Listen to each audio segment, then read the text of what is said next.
మన రక్షకుడైన యేసుక్రీస్తు నామములో అందరికీ వందనాలండి. ఈరోజు దేవుని మాటలు మార్కు సువార్త 13వ అధ్యాయము 13వ వచనము. నా నామము నిమిత్తము అందరి చేత మీరు ద్వేషింపబడుదురు, అంతము వరకు సహించిన వాడే రక్షణ పొందును.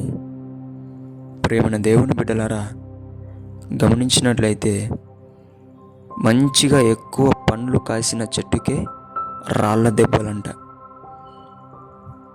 చూడండి ప్రియ దేవుని బిడ్డ, నీవు సత్యంలోకి వచ్చావు, నీవు నిజమైన మార్గాన్ని తెలుసుకున్నావు, నీవు జీవంలోకి నడిచావు.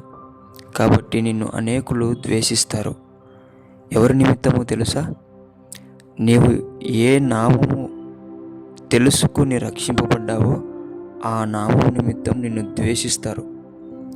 ఏ నామం వలన నీకు స్వస్థత కలిగిందో ఆ నామం నిమిత్తం నిన్ను నిందిస్తారు. ఏ నామం వలన నీవు మారుమనసు చెంది అందరినీ ప్రేమించడం నేర్చుకున్నావో ఆ నామం వలన నీకు అనేక కష్టాలు ఎదురవుతాయి. నీవు అంతం వరకు సహించి రక్షింపబడాలని నీకు ఈ మాట ముందుగానే దేవుడు తెలియజేస్తున్నాడు.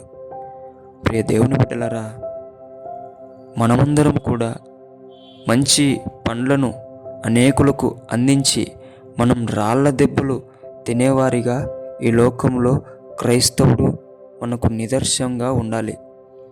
ప్రియ దేవుని బిడ్డలారా, ఈ లోకమునకు మనమందరం వెలుగై ఉంటున్నాం.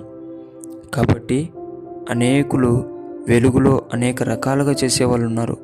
కానీ వాటన్నిటినీ సహిస్తూ అందరి మీద వెలుగు ఎలాగైతే ప్రకాశిస్తుందో మనమందరము కూడా ఆయన నామము నిమిత్తము మేలులు పొందుకోవడమే కాకుండా అనేక కష్టాలు కూడా అనుభవించడం నేర్చుకొని, సహించడం నేర్చుకొని, అంతం వరకు దేవుని విడిచిపెట్టకుండా పట్టుకొని రక్షణ పొందుకోవాలని మీ అందరికీ దేవుని పేట మనవి చేసుకుంటున్నాను. దేవుడి మాటలను దీవించునుగాక. ప్రార్థించుకుందాం. యేసయ్యా, మీకు వందనాలు ప్రభువా. నిజమునైనా నీ నామము నిమిత్తం మేము స్వస్థత కోరుకున్నాం, నీ నామము నిమిత్తం మేము అనేక లాభాలు పొందుకున్నాము నాయన. కానీ నీ నామము నిమిత్తం కష్టపడడం మాకు నేర్పించండి. ద్వేషించినప్పటికీ ప్రేమించడం నేర్పించండి. అంతవరకు సహించడం నేర్పించండి.